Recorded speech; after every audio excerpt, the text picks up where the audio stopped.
Assalamualaikum warahmatullahi wabarakatuh. Mudah-mudahan teman-teman semua sehat, saya juga sehat, amin. Dalam video kali ini saya akan sedikit membahas tentang IC yang bagus untuk master mixer. Oke, kita langsung saja ke pembahasannya teman-teman.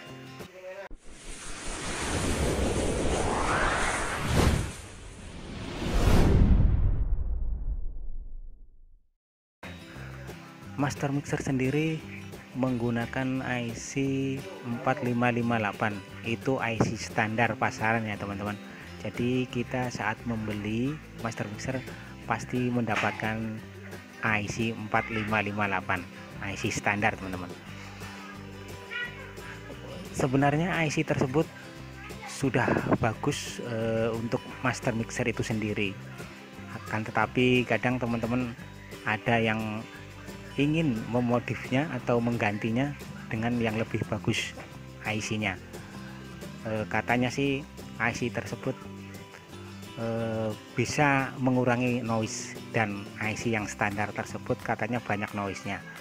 Jadi intinya teman-teman yang punya permasalahan pada master mixer yang noise bisa dicoba untuk mengganti IC tersebut. Oke, IC apa saja yang untuk menggantinya? Yang pertama ada IC 4560 atau 4560 ya teman-teman, itu yang pertama.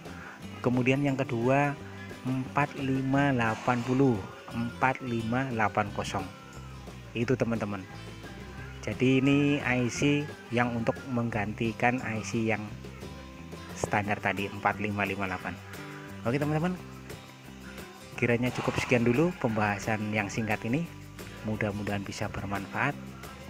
Kalau tidak bermanfaat silahkan abaikan saja, dan apabila ada salah-salah kata dalam pembahasan video kali ini saya mohon maaf, karena saya juga masih belajar teman-teman.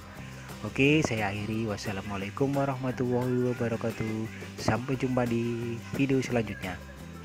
Terima kasih, matur nuwun.